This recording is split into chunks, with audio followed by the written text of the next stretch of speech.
Yo sí me sorprendí ayer, Ernesto, que dijiste, bueno, yo los financio a los delegados que van a participar en el Distrito 17. Bueno, la estructura, bueno, pues ¿de dónde sacará dinero?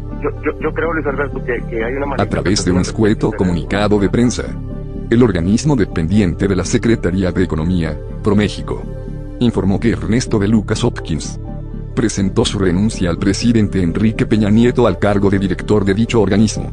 El joven político sonorense, y ahijado del exgobernador de ese estado, Eduardo Burrs Castelo, nunca entendió que una de las principales virtudes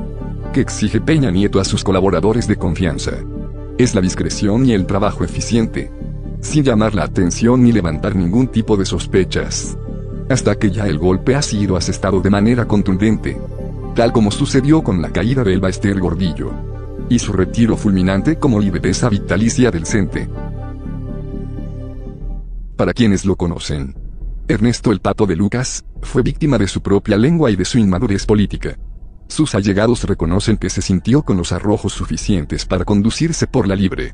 y desestimó las voces de alerta, alegando que ya era un jugador de grandes ligas.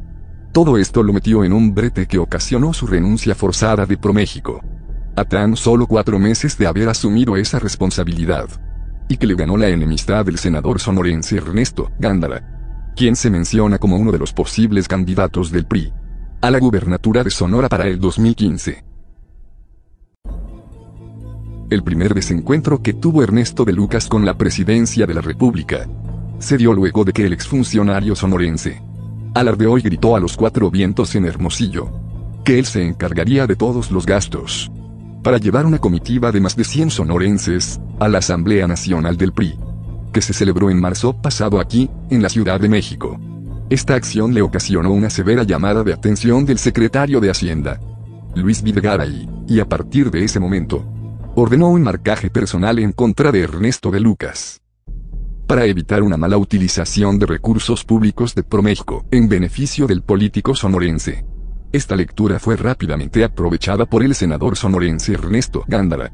valiéndose de ayuda de priistas de su tierra natal,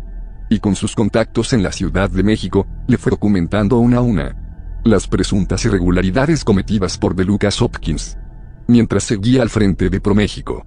El expediente fue cobrando tal fuerza que decidieron no esperar más,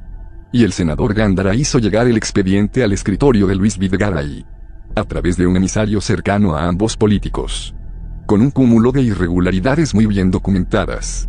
las cuales se fraguaron con la autorización del todavía director de ProMéxico, Ernesto de Lucas. A este expediente se sumaron algunas otras irregularidades que por su parte acreditó el equipo de Luis Videgaray, quien también le venía haciendo un trabajo fiscalizador arduo y a marchas forzadas. Con todo lo anterior, es visible el cobro de la vieja factura del senador Gándara, ya que de Lucas Hopkins fue uno de los operadores políticos de Eduardo Burrs, que se esmeraron para echar por la borda las intenciones de Gándara de ser el candidato del PRI a la gubernatura de Sonora en 2009,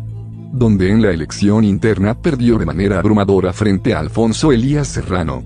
quien terminó perdiendo las elecciones frente a su primo, el panista Guillermo Padres. Ahora el panorama es francamente adverso y oscuro para Ernesto de Lucas Hopkins. En el breve lapso de tiempo, al frente de ProMéxico, se enemistó con la clase política sonorense, y nunca buscó un verdadero acercamiento con el senador Gándara. Perdió la confianza de uno de los hombres más allegados a Enrique Peña Nieto, Luis Videgaray, que fue quien terminó por exigirle su renuncia, y le advirtió que le caerá todo el peso de la ley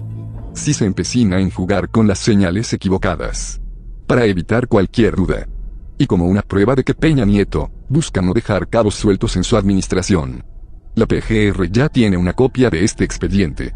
y mantiene abierta una investigación en contra de Ernesto de Lucas por corrupción, por un monto de 77 millones de pesos, y probable asociación delictuosa, bajo el expediente PGR 0549-2013. Al interior de esta dependencia, confieren que la orden de aprehensión en contra del funcionario sonorense podría salir en cuestión de horas, aunque no se sabe si se haría efectiva de inmediato, o se reserve por más tiempo para seguir integrando al expediente, porque aparentemente hay indicios de más irregularidades. En tan solo 4 meses, Ernesto de Lucas pasó a ser de una joven promesa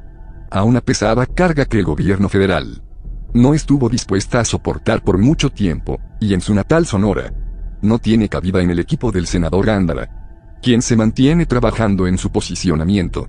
Y lo que menos buscan es un pasivo político con una carga negativa, quien ya en una ocasión le jugó las contras. Lo dicho.